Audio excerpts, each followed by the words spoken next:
money to attend. So I just want to encourage you guys to, do your best on that outside, do your best for those of you who are still in college to have those strong numbers, but also know that part of why this application process exists is for you to show who you are outside of those numbers. As far as the process for your personal statement, for me it was sort of a soul-searching opportunity, and I think I would encourage you all to use it as an opportunity to do that. It's a significant turning point to decide to go to law school, and so use that personal statement, that drafting, as an opportunity to really search your heart and decide why you want to do this, and is this something you can do?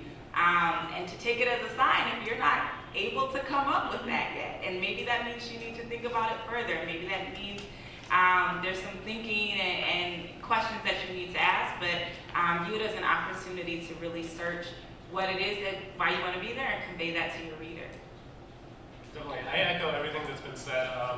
For my own personal statement, I was just trying to think about what made me compelling and what I can write that might make me stand out. And so I wrote about a lot of the obstacles that I had to overcome in my path to getting to where I feel comfortable applying to law school. And I think that if you go that route, then you've got to kind of be vulnerable and just kind of be open and put a lot of the things in this essay that maybe you don't talk about every day or people don't necessarily know about you. But I think that it's very helpful because you can tell a story and you can, tell the committee, whoever's reviewing your application, this is the kind of things that I had to get through to get to this point, and that can really make you stand out. Another thing that I noticed is that when I was talking about my work experience and my things that I've done, work-related or volunteer work while in undergrad, came up in interviews when I was interviewing for schools, and came up in just getting acceptance letters and offers for different kind of scholarship money or something like that that I didn't even know existed, but it was just based on little things that I mentioned casually in my personal statement or my diversity statement. So whether it's an interest you have in some type of field or practice area, I think that that's really important if you feel really passionate about it to mention in your essays, because you never know what that might lead to. Thank you, guys. So I have a few more questions here, but we want to make sure the panel feels like you're getting the information that you need. So before I do that, I want to see if there are any questions from the audience. There's some microphones in the center, so you can just feel free to get up, get to a microphone, and ask your question. Hello, my name is Kenneth McQueen, and I'm a student at Berea College in Kentucky. Talk to me after. Absolutely. I'm going to speak for myself, but when I hear the word, diversity, I often think of, racial diversity. But I know that's not really what law schools are asking you to write about. They really want to know, what can you bring, or how are you different from, all the other students, if I'm correct. So can you all just, maybe shed light on that more in detail, what exactly goes in a diversity statement and what appeals to, law school admission recruiters? So I actually didn't write about being African American in my personal statement. I more wrote about diversity from the viewpoint of my thought process and kind of the things I've seen in my life. So I was very blessed in undergrad. I was in a scholarship program that allowed me to do crazy things, and one of them was meet the vice president. And I also, for a while, one of my parents was incarcerated, and I was court ordered to go visit them in jail. And so, very simple sentence, I used it to contrast. I used to sit in jail, but I've also met the vice president. So what does that say about my ability to think? And so I took it from that. I'm like George, I've been 24 years of my life in rural Kentucky.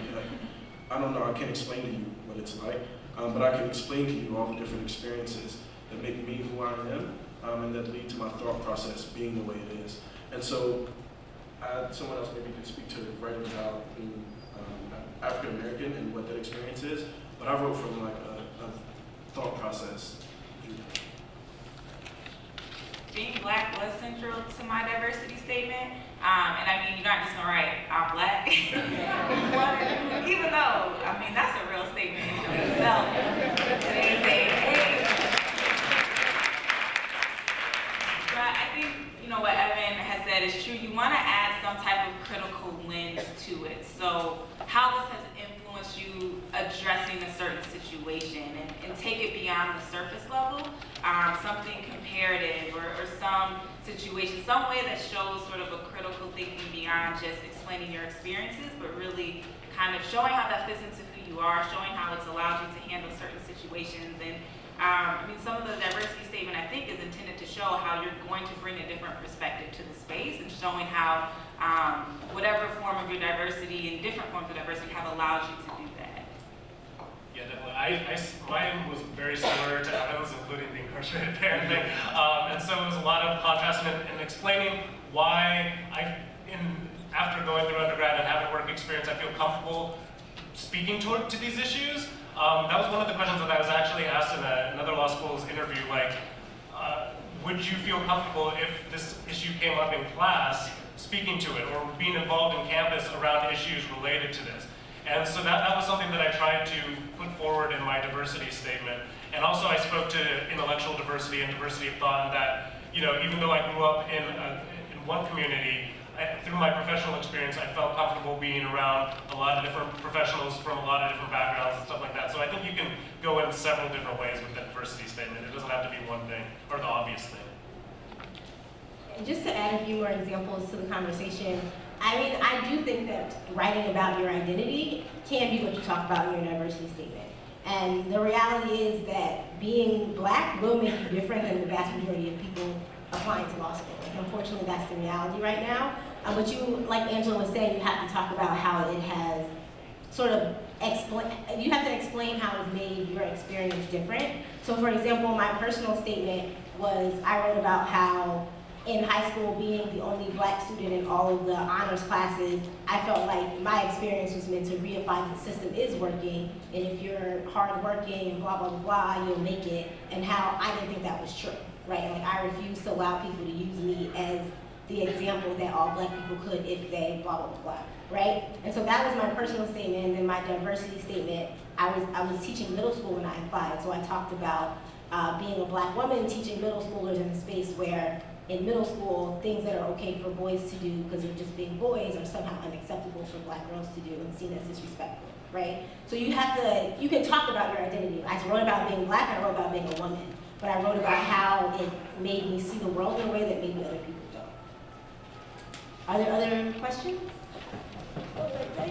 I'm sorry, before you ask your question, I do just want to, George has class at 12, so I want to thank him and let him go so he can get there on time.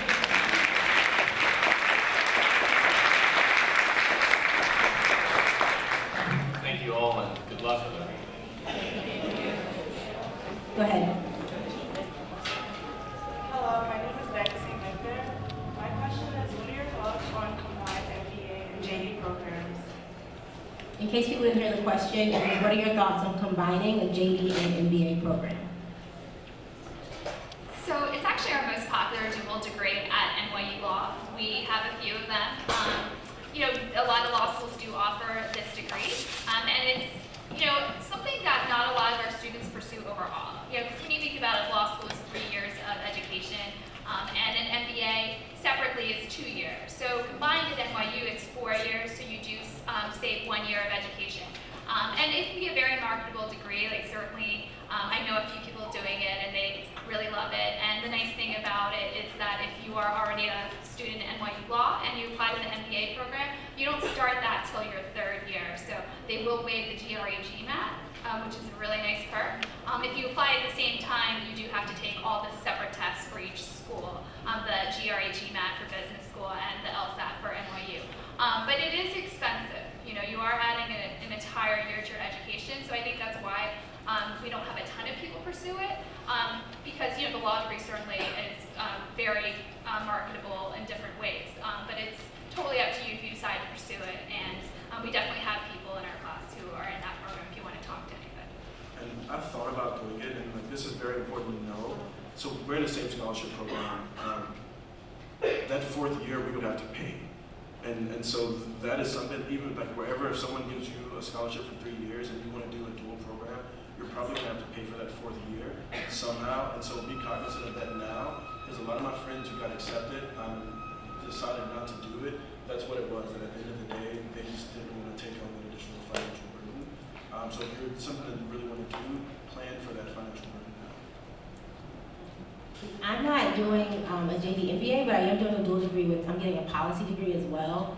So if people are interested in what that looks like Christina said, it does cut it down from 5 years to 4, which is important to me because I wanted both. And so for me, it was sort of the opposite calculation of this actually makes it cost less because I'm doing it in 4 years instead of 5. So I applied to both programs at the same time, was separately accepted, and then informed each school. And the nice thing is you actually don't have to do both programs at the same school necessarily. So for example, my policy degree, I'm not getting that here at NYU. So just think about keeping your options broad. And so if that means you get good money from this law school and then better money from this business school, it might be possible to do both of those things at separate schools. Hi, my name is Veronica. This question is actually very specific to the Root Tilden Scholarship. So my first question is, when you're applying to law school, when you're somebody who is applying to these types of scholarships, you most likely already, your personal statement, things like that, are almost already about service. And so how do you not become redundant when you're writing this third essay, kind of just hammering it home? And then I guess the second thing is, how do you conceptualize what 10 years of your life are going to look like in order to be able to know, will I get a job at the end of law school in the career that I want to do, and sort of how do you reckon those two things when you're making that decision? So as far as the personal statement, it seems like you have some background already about the program, which is beautiful. And again, both Kayla and I are on the diversity committee of the Root Tilden Current Scholarship. We want Black folks specifically to be applying to the scholarship. It's really important in public interest law that there are people of color, because the vast majority of the people you will be working with or on behalf of are people of color. So the Root Tilden Current Scholarship, the way it works is you must first be admitted to NYU, and then after that, if you check that you want to apply to any of the scholarship that these gentlemen are in as well, then your application is passed on to these scholarship committees. And so there is an option to write an additional public interest essay. My personal statement emphasized public interest work, and so did my additional essay. You don't have to write it. I recommend that you do. It's an opportunity to highlight something else about yourself. So you may not want to write about the exact same experience that you've had. You wouldn't want to write about the exact same experience, but use it as an opportunity to highlight something else that you've done, or highlight some other part of your identity that pulls you towards public interest work. It just gives the readers more of an opportunity to know about who you are and why you want to do this. As far as the 10-year commitment, it is viewed, I would say, relatively broadly. So that can include, I'm doing a clerkship with the judge, that's included. There are folks who go into environmental law, you can work for government. Public interest law it is a diverse realm. And as far as finding a job, one of the great things about the program is you have a network of people who have been, the scholarships existed since the 1940s or 50s. So there are people, all the places I looked at, there was someone who had